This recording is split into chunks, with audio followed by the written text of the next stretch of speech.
Assalamualaikum warahmatullahi wabarakatuh. Sahabat beriman, Dajjal adalah sosok pendusta dan penebar fitnah terbesar di muka bumi ini. Dajjal lahir dari seorang ayah dan ibu keturunan Yahudi yang 31 tahun tidak dikaruniai anak. Ayah dan ibu Dajjal menyembah berhala. Namun di zaman Rasulullah SAW pernah ada Dajjal yang masuk Islam. Lantas, bagaimana kisah Dajjal di zaman Rasulullah SAW? Bagaimana kehidupannya dengan orang sekitar? Mengapa ia bisa masuk Islam?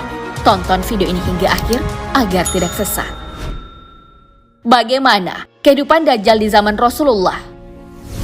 Di zaman Rasulullah SAW, hidup seorang anak remaja yang bernama Ibnu Sayyad. Umar bin Khattab mengumpamakan sebagai sosok orang menyamar sebagai Dajjal. Namun Nabi Muhammad sendiri tidak mengetahui secara pasti apakah anak ini Dajjal atau bukan. Ibnu Sayyad dilahirkan dari keluarga Arab yang beragama Yahudi dan tinggal di Madinah.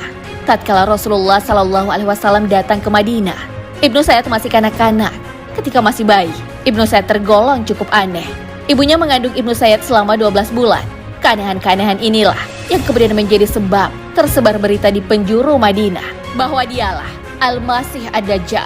Nabi SAW mengutus Abu Dzar untuk menemui ibu Ibnu Sayyad. Dikatakan bahwa ibunya mengandung selama 12 bulan dan tangisannya seperti tangisan bayi berumur 1 bulan. Imam Zahabi berkata, kisah Ibnu Sayyad dicatat oleh Ibnu Syahid bahwa bapaknya seorang Yahudi dan Ibnu Sayyad dilahirkan dalam keadaan buta sebelah matanya dan berkhitan. Ketika menginjak usia remaja, Ibnu Sayyad mengaku bahwa dia adalah seorang nabi karena Ibnu Sayyad memiliki kemampuan yang orang biasa tidak miliki. Abdullah bin Umar meriwayatkan bahwa Umar bin Khattab pergi bersama Rasulullah SAW dalam satu rombongan kecil menemui Ibnu Sayyad. Rasulullah SAW menemukan Ibnu Sayyad sedang bermain bersama teman-teman sebayanya di dekat benteng Bani Magalah. Ketika itu, Ibnu Sayyad berusia balik sekitar usia 15 tahun. Ibnu Sayyad tidak merasakan kedatangan Rasulullah kala itu. Sampai Rasulullah SAW menepuk punggung Ibnu Sayyad. Rasulullah SAW bertanya kepadanya, "Apakah engkau bersaksi bahwa aku utusan Allah?" Ibnu Sayyad pun menoleh kepada Nabi dan menyahut, "Aku bersaksi bahwa engkau adalah utusan kepada orang-orang yang tidak dapat membaca."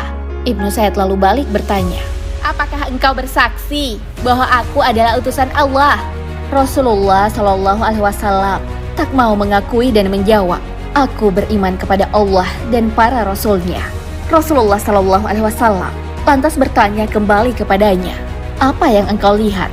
Ibnu Sayyad menjawab, "Aku didatangi oleh seorang yang jujur dan seorang pendusta."